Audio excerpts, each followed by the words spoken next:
Ok. Buenas tardes.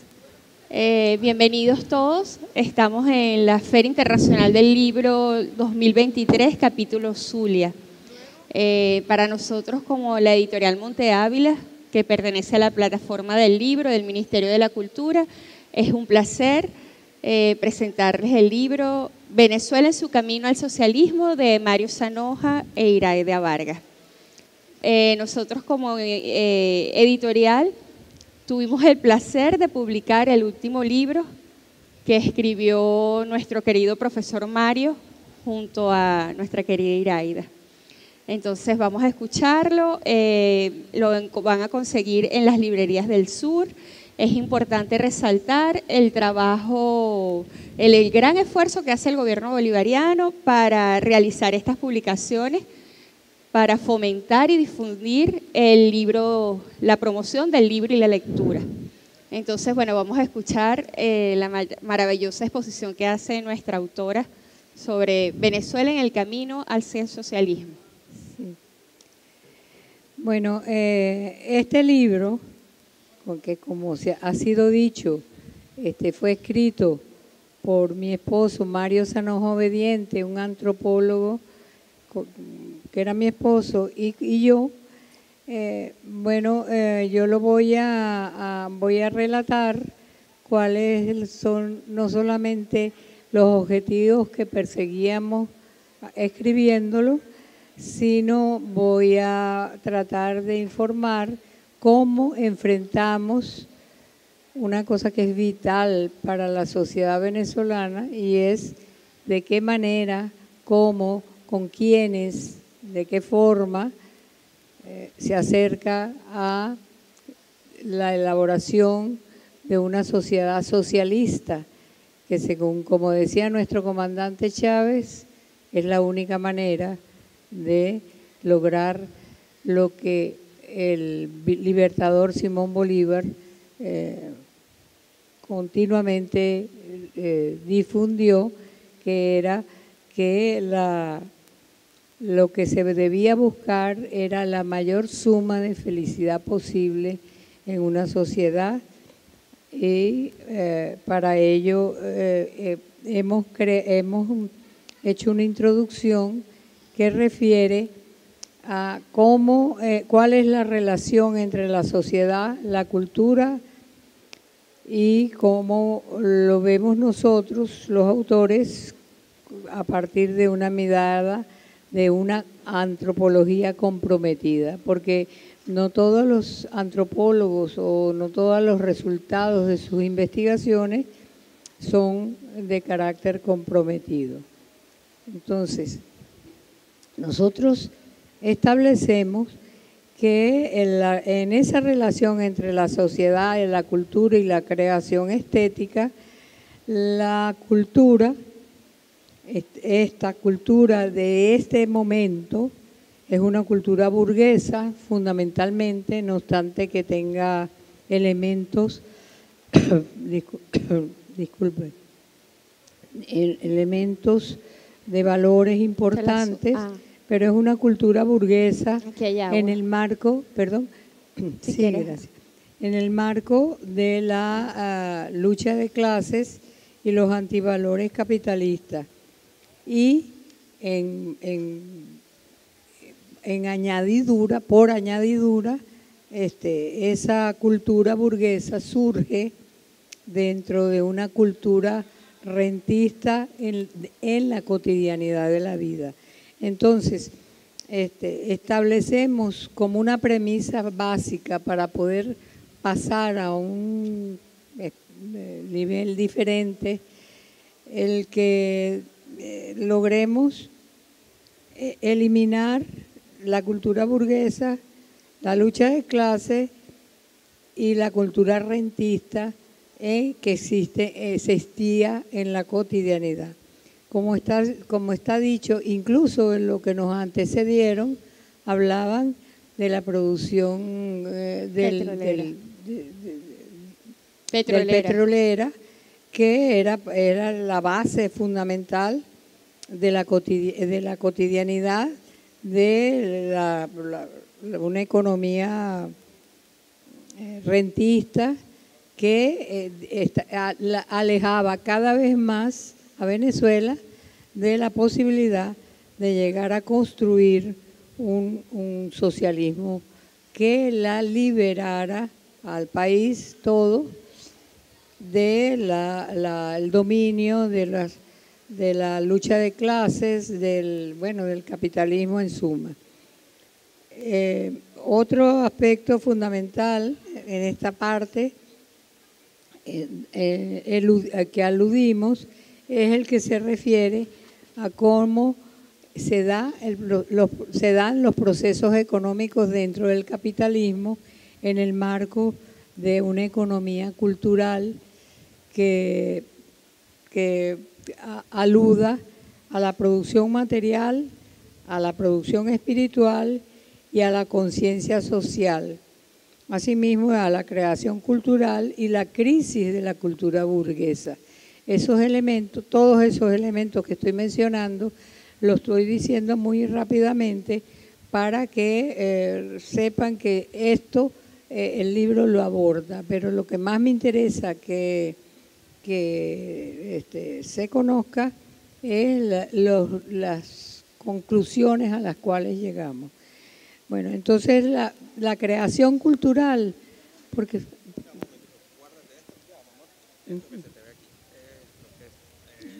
Ajá. Gracias. Sí. Entonces, saben que la economía cultural, es la base sin cultura no hay vida, no hay vida. Pero sucede que con el capitalismo tampoco hay vida, que es fundamentalmente lo que perturba y lo que hace que se fuerce la economía cultural, puesto que el capitalismo funciona con base a un mercado siempre. No es la búsqueda de la felicidad o el trabajo, de qué manera o qué sé yo, nada de eso. Y otra cosa que aludimos también en esta primera parte es cómo en los actuales momentos, eso sucedió hace ya desde cierto tiempo, desde el momento en que estábamos en el mundo de la producción petrolera y el rentismo, pero que lo que queremos es aclarar que la economía cultural, en ese caso, todavía mientras existía rentismo, la economía cultural, porque puesto que era capitalista, no era la economía cultural no era una creación libre y humanista o una cultura, era generalmente, fue creada o era creada por el capitalismo como una cultura de masas que le permitía adaptar a la población hacia los intereses capitalistas. El otro aspecto, estoy enumerando simplemente los aspectos para luego analizarlos con un poco más de detenimiento, es en el caso concreto de Venezuela, hasta ahora vengo hablando en términos más o menos generales de cultura y capitalismo, pero eso en este caso deviene en una crisis de la autoconciencia y básicamente se privilegia una conciencia de clase burguesa, una conciencia de clase dominada y el impacto sociocultural de la pandemia y la aparición de la pandemia. Entonces esos son los elementos que yo les voy a presentar en primer lugar en lo que abordamos en el libro. De hecho, voy a comenzar para cuál sería la solución para resolver estos 4 elementos. La cultura burguesa dentro del marco de la lucha de clases y los antivalores capitalistas, la economía cultural en el capitalismo y la economía cultural y el mercado la crisis de autoconciencia y finalmente el plan de la patria y la pandemia que perturban los procesos que se realizan para eludir, resolver, yo diría más que eludir, resolver todos estos problemas que nos lega la Cuarta República. Porque me interesaría mucho hacer una distinción, no obstante que pudiera enumerarse como parecido, todavía no hemos terminado con la lucha de clases, todavía tenemos clases, y no solamente clases, todavía tenemos antivalores, todavía hay problemas de conciencia, etcétera. Entonces, buscando soluciones, hay en este planteamiento inicial, buscamos las industrias culturales y la economía cultural en Venezuela y en la patria grande. Comparar qué está sucediendo o qué empezó a suceder cuando aparece el rentismo y qué aparece en términos de privatización, patrimonio histórico, cómo se valora el patrimonio histórico, qué pasa en la cultura social y si se plantea o no la presencia o la construcción fundamentalmente de una cultura socialista que sea alternativa a una cultura burguesa.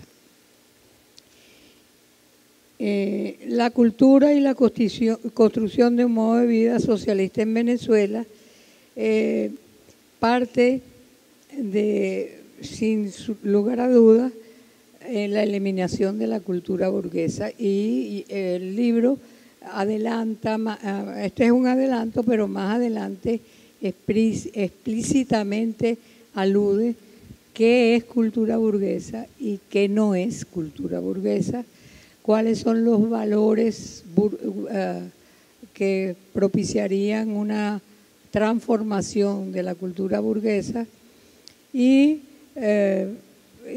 cómo entramos en un ámbito que se mueve dentro de no solamente de la cultura, dicho a secas, sino específicamente a la cultura de la paz, porque no puede haber socialismo sin paz. Yo diría que nada transformador, nada que libere a la sociedad venezolana y sobre todo la sociedad popular. Entonces, yo trabajé un poquito largo trabajo para desviarme de lo que venía trabajando, que he mencionado hasta ahora, y cuáles eran esas ideas que yo manejaba para construir una cultura de la paz.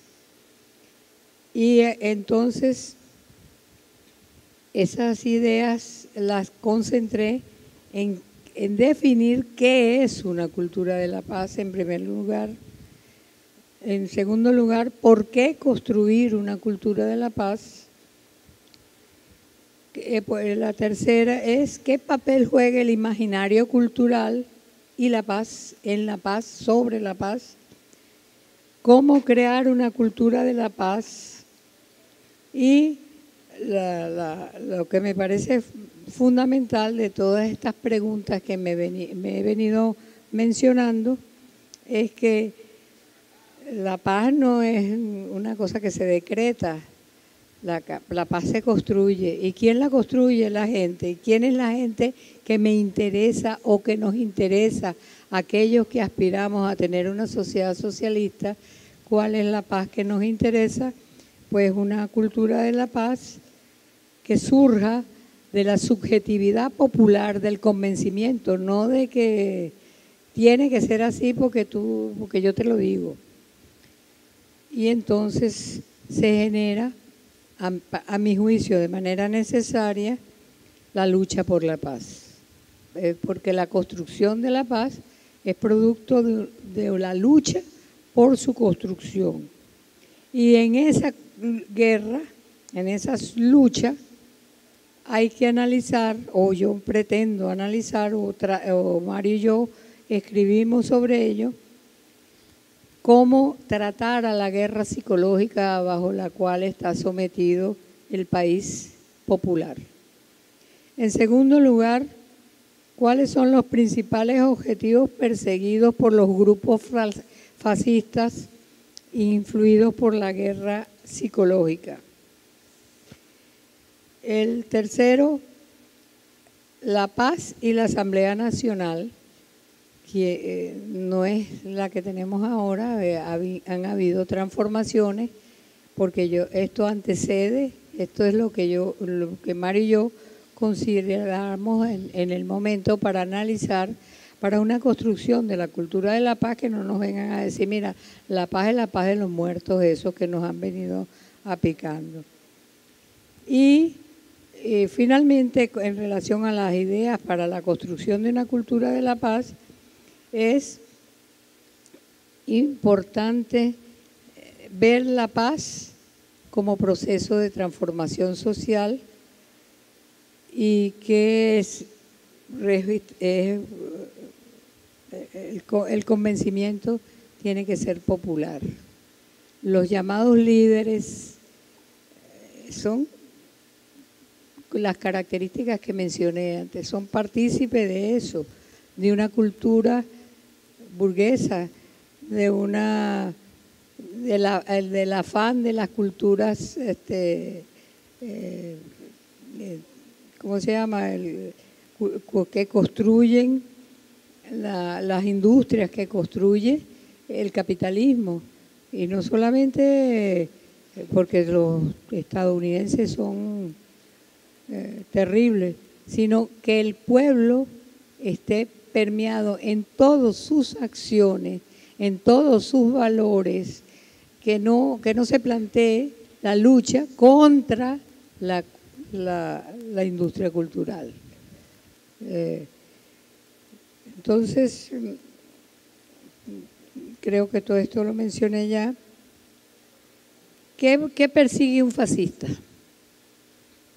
En lo que se refiere a la construcción de la paz, de la lucha por la vida y la felicidad, como decía Simón Bolívar, la paz social, la lucha por la felicidad, la vida tranquila, la vida productiva, los valores que descartan todos los grupos fascistas que surgen y que laceran a la sociedad venezolana y la han lacerado, la tienen lacerada.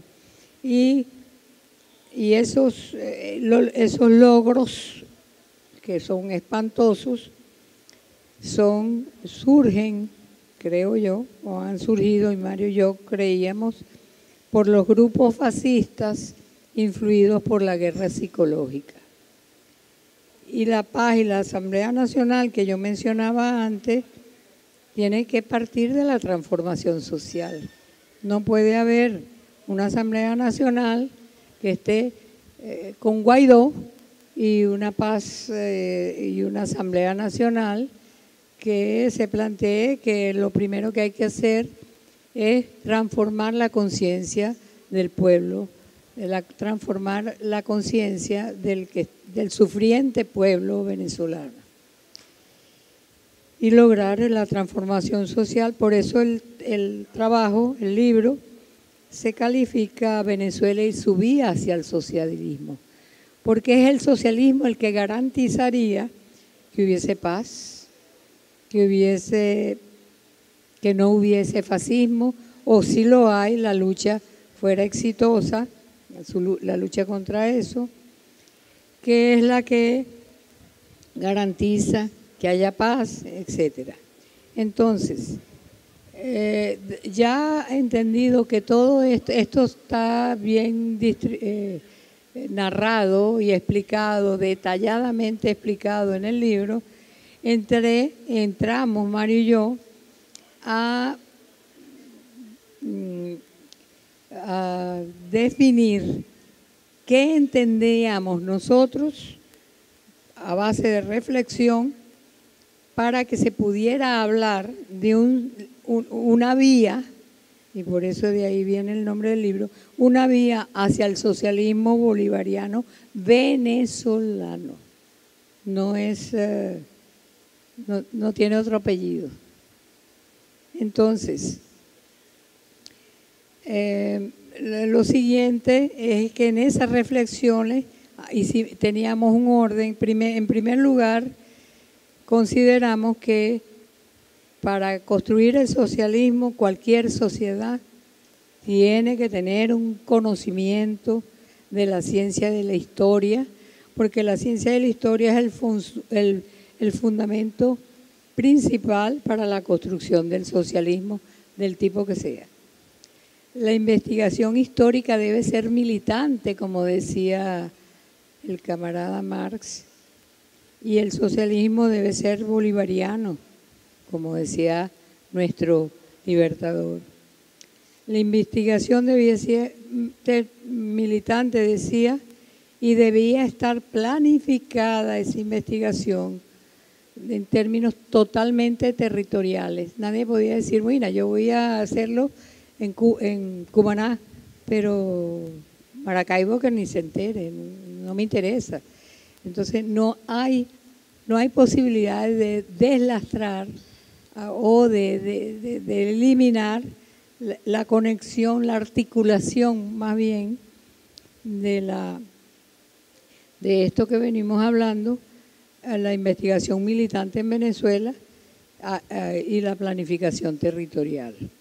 En consecuencia, Mario y yo nos dedicamos a hacer esos análisis a lo largo de todo el libro. Y voy a seguir mencionando en qué sigue para culminar con todos los ensayos, que son 4, que son respuestas a todas estas interrogantes o mencionadas.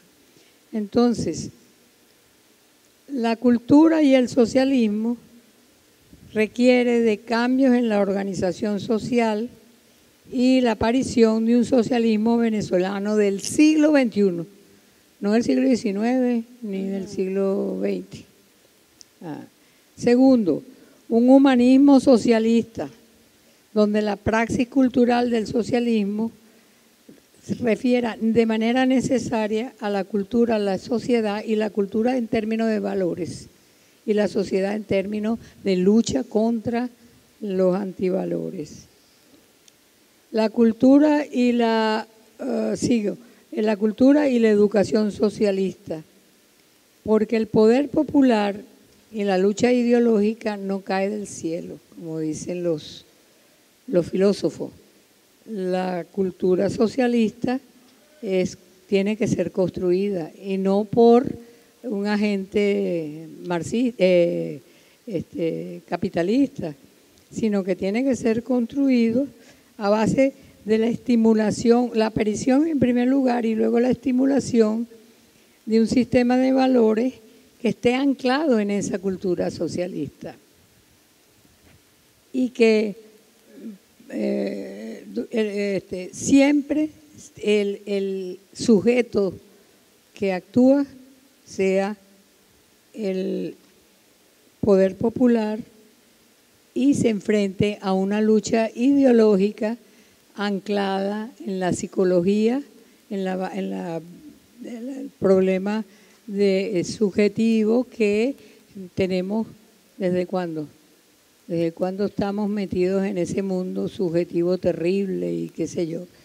Y que mucha gente no le gusta que la lucha ideológica sea la base. Pero yo creo que la ideología es material en tanto cuanto refiere a la liberación, a la transformación. Para mí, una lucha ideológica cuyo resultado sea la transformación de la opresión, estoy en el mundo material, trabajando en el mundo material. Sigo la cultura y educación y pongo algunos ejemplos que no fueron seguidos por Venezuela, pero que están en la Patria Grande y que algunos elementos de esos episodios actuaron sobre la búsqueda venezolana del socialismo. Entonces, yo empecé por Perú, que la caractericé como un socialismo de comuna. Yo estuve en Perú en esa fecha, cuando todavía estaba Velasco es que se llamaba él, ¿verdad? Sí. Y fui a las comunas productivas. Recuerdo particularmente haber estado, Mario y yo, visitando un conjunto de comunas productivas que producían fundamentalmente alimentación, sobre todo tomates, unos tomates espectaculares que yo en mi vida los había visto. Luego, la Revolución Cubana, en el ámbito de la ideología, yo la sitúo más en el ámbito de la ideología que la que tuvo Perú. Pero no es que no nos afectó, es que nos dijo qué es lo que teníamos que hacer. Yo estuve de las que voceaban allá en el aula magna cuando llegó Fidel, después que ganó la lucha. Pero nosotros hemos sido prosocialistas cubanos sin ninguna vergüenza. ¿Por qué? Todo lo contrario.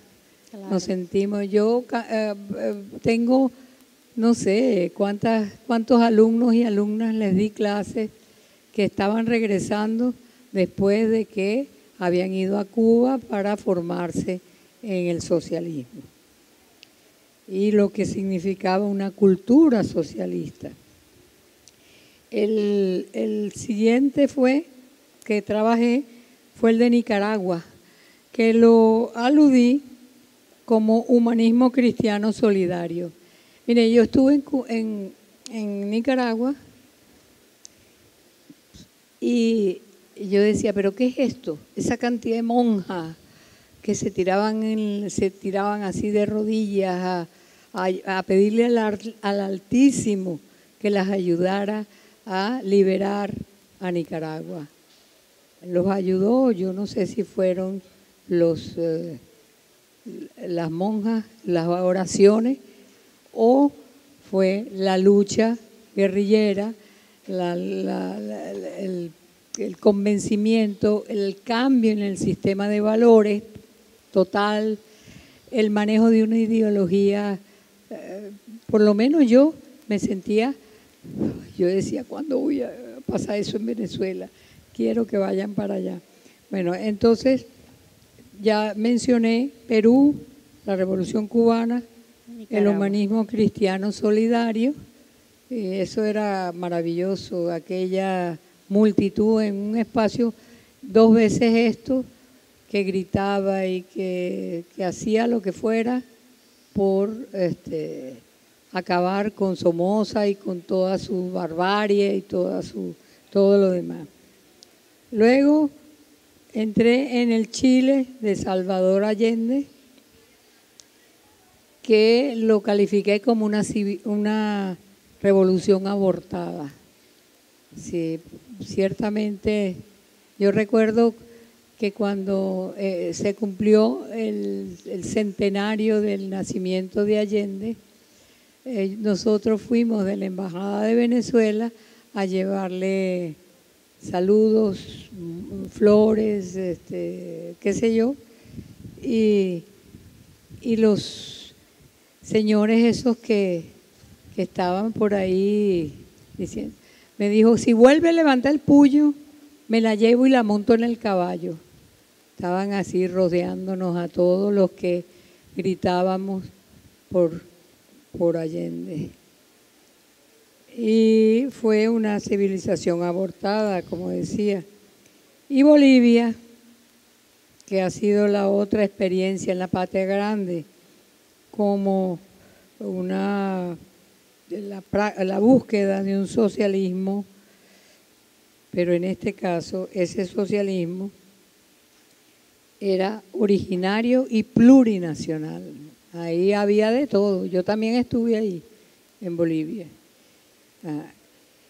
Y la Venezuela, para cerrar, la revolución bolivariana, con el comandante Chávez y la transformación de la utopía socialista, como la utopía socialista en Venezuela hace cambios importantes en la conformación de todas las otras socialismos que hemos analizado. Lástima que aquí hay que ser un poquito rápido, pero hay muchos datos, sobre todo cuando uno participa físicamente de los compañeros y compañeras. Y me pareció importante cerrar con un capítulo que yo llamo El socialismo venezolano en la coyuntura mundial y regional, y fundamentalmente capital, trabajo y propiedad. Con esos tres elementos, trabajo, propiedad socialista contra propiedad burguesa, socialismo contra capitalismo y propiedad propiedad personal, que era la que motivaba a las masas de esos socialismos o esos intentos de socialismo. Algunos no florecieron como esperábamos, pero tampoco desaparecieron. Y inmediatamente después, en el libro atendemos a lo que se llama partidos políticos, movimientos sociales y las clases sociales y la cultura como modo de vida. Entonces, esto es una revisión de todo lo que se planteó al comienzo como cultura burguesa versus cultura capitalista, versus cultura socialista, la cultura socialista como transformación o destrucción total de todo lo que negaba la liberación del pueblo. Tenía que ser la propiedad de las clases más vulneradas durante centurias, y cómo esas clases y esos movimientos sociales, en el caso final, que es el de la aparición del comandante Chávez, el chavismo y la búsqueda del socialismo bolivariano, entonces todos esos partidos políticos y movimientos sociales y clases sociales se convierten en un modo de vida que Chávez asume, lo alimenta y establece un partido socialista unido, estableciendo claramente que necesitábamos unión y ruptura de todo ese fascismo que venía persistiendo.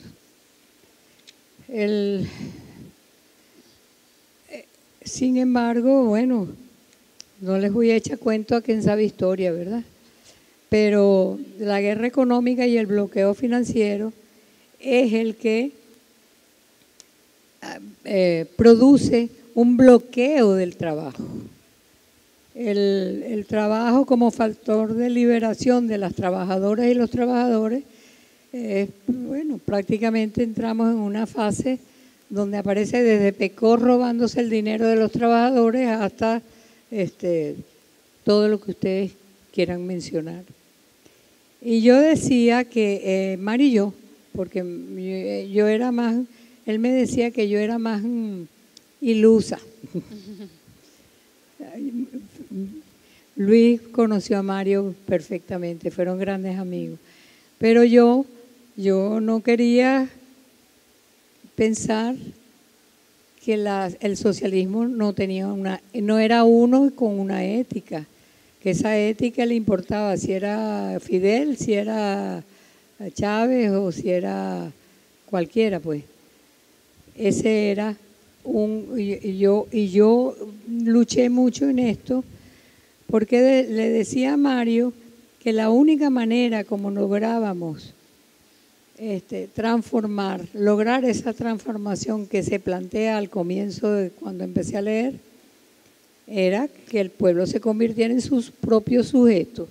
Si ese pueblo no se convierte en su propio sujeto, cuando él no tiene su propio proyecto y lucha por él, si él no planifica su desarrollo sociocultural del pueblo, se asume como que tiene que, fortalecerse para poder codearse incluso con los socialismos ya más o menos de capa caída.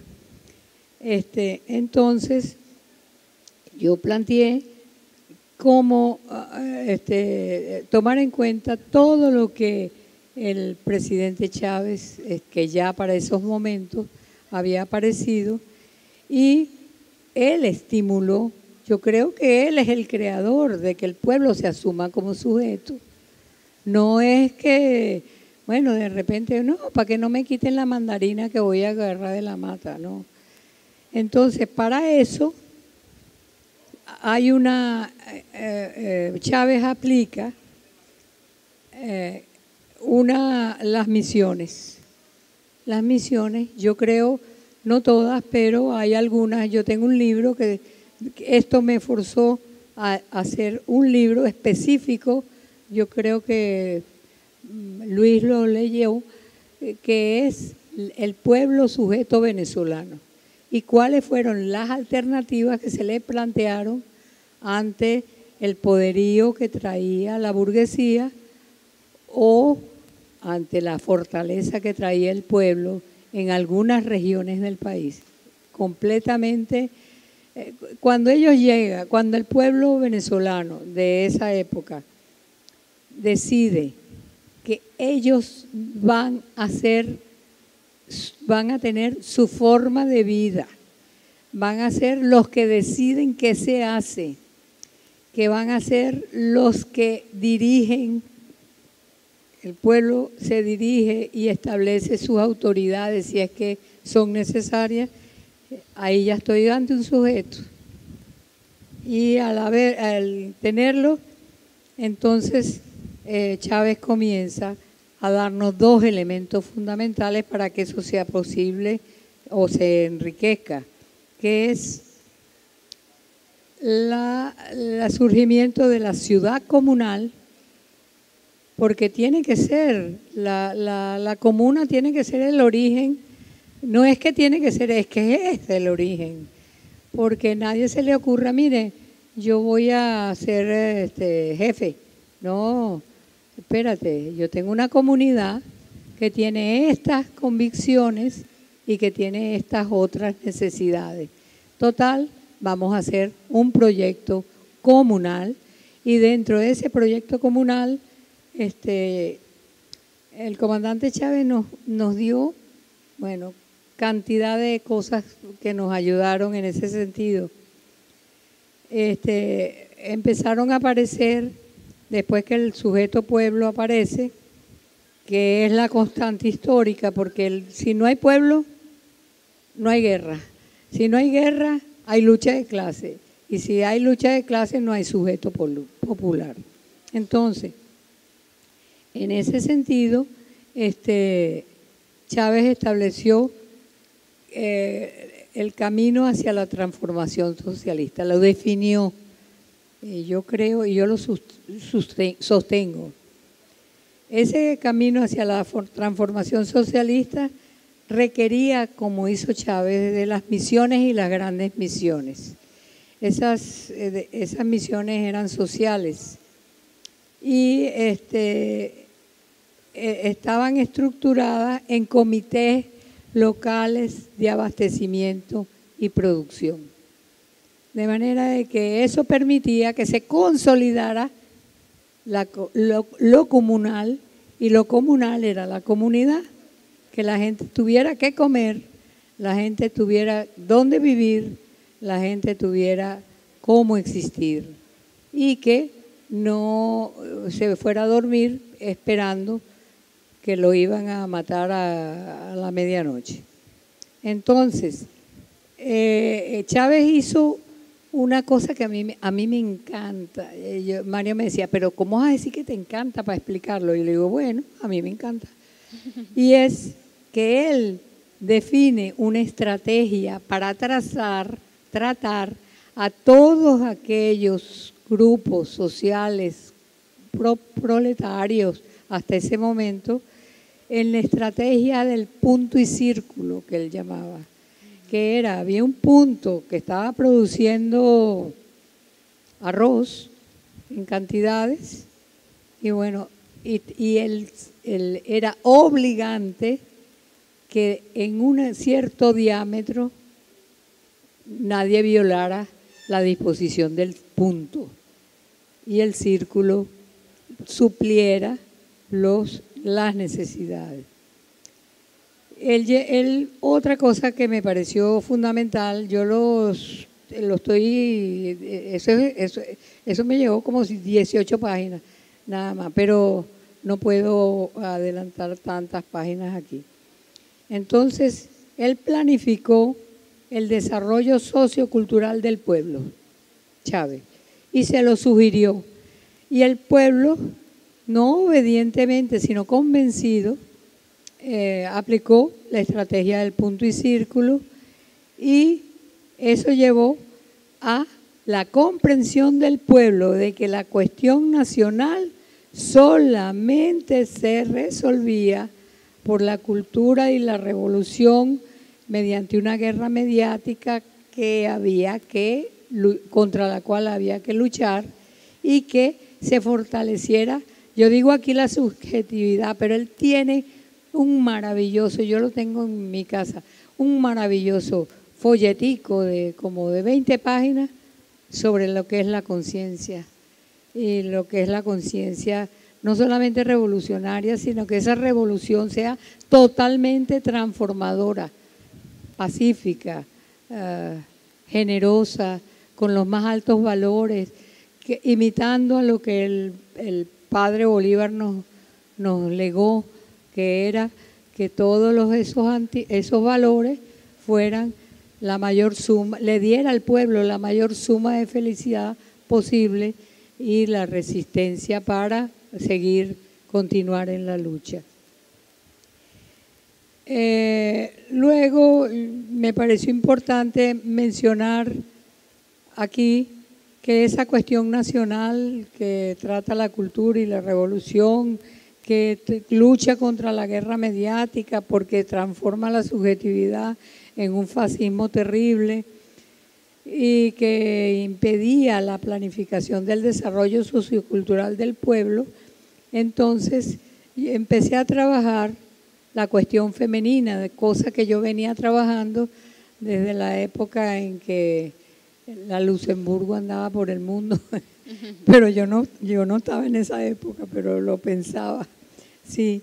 Y empecé a definir, para cerrar el libro, lo que yo llamé que el chavismo, la lucha guerrillera, la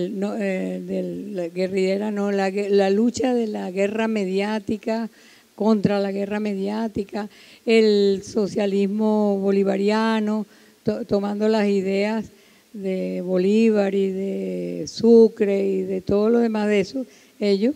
Entonces, yo empecé a definir la cuestión femenina como parte de la cuestión humana, porque las mujeres no solamente somos todo lo que nos explicó Carmen ayer, que está perfecto, pero no es solamente que las mujeres trabajen para que sus hijos vivan bien. No, yo creo que sí es así como meta final, pero que para lograrlo hay que dar mucho y hay que luchar más y hay que combatir la mala conciencia, porque Chávez decía la buena conciencia, yo le decía no, presidente, la mala conciencia es una mala conciencia que nos ha llevado no solamente a nosotros los venezolanos, sino a toda América Latina a una debacle donde no hay pueblo sujeto, no sé qué. Total, como vengo diciendo, Chávez incluye entonces el feminismo con el socialismo dentro de lo que llama la cuestión femenina como parte de la cuestión humana, y el ecosocialismo y la emancipación socialista con base en un análisis profundo de los alimentos, cómo se surgen, quién lo produce, quién lo distribuye, cómo se distribuye la producción de alimentos, cómo se está vinculada de manera orgánica, y si no es así, la cosa va a problematizarse.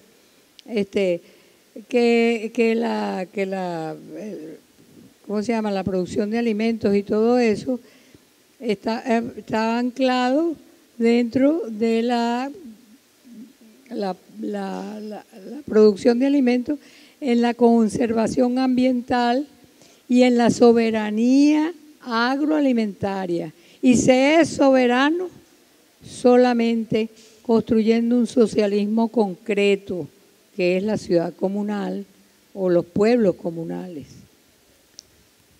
Profe, ya vamos terminando. Bueno, lamento porque, bueno, voy a... Pero podemos... No, voy a despedirlo, quedan muy... No, hay una... No, lo que pasa es que... ¿Qué es lo más importante? La despedida. Aquí usted tiene a manera de conclusión, cuando que habla de la despedida, es muy hermoso. Repito, este libro fue el último que hizo el profesor Mario Zanoja, incluso lo corrigió estando hospitalizado. Y entonces en esta despedida, este libro son 4 ensayos en torno al socialismo, sobre todo en el área cultural. No sé si quiere leer la parte de despedida. Sí, bueno, acá mira. está. Yo se lo busqué por acá. Perdón.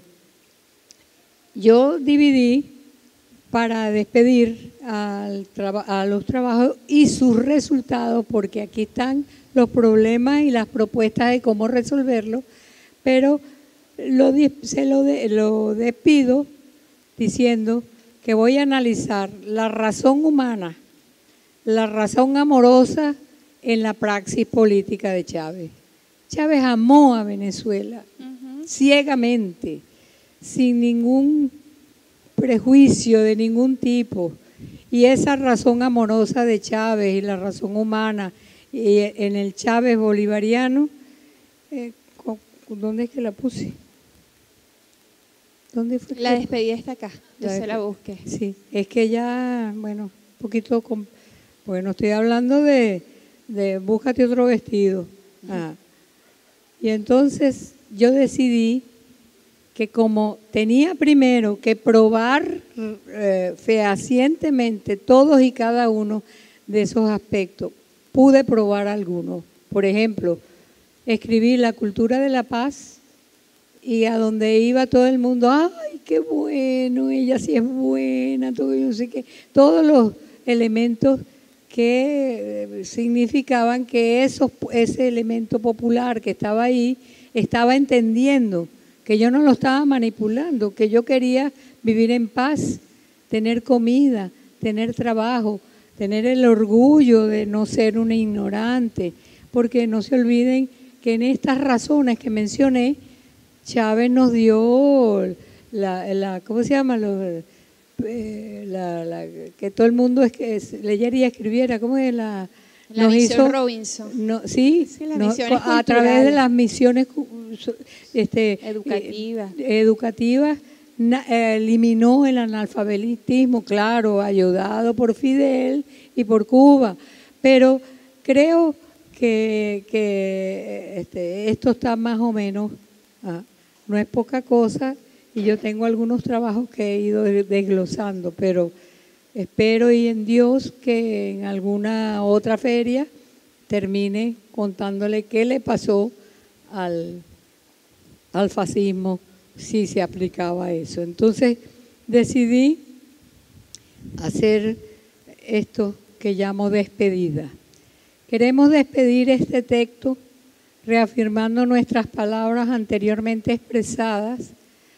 2 puntos. Que la construcción del socialismo impone la necesidad de que cada socialista se revista de una preparación solidaria que propicie su praxis concreta. Primer punto. Aunque la ética por sí misma no garantiza que la transformación del mundo se cumpla, ese es su reto. Si pretende ser ética nueva como programa humanista, que no quede en una ilusión imposible de realizar. ¿Dónde voy?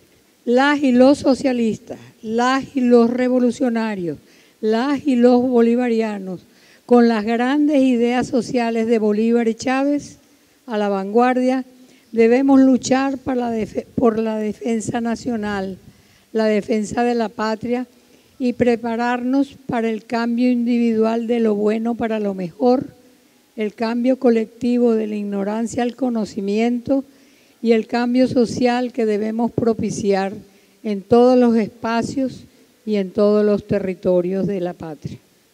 Bueno, gracias por oírme. Muchas gracias, profesora. Sí. Le recordamos que este libro está a la venta en las librerías del sur y también los pueden descargar gratuitamente en la página web de la editorial Monte Ávila Editores. Muchas gracias.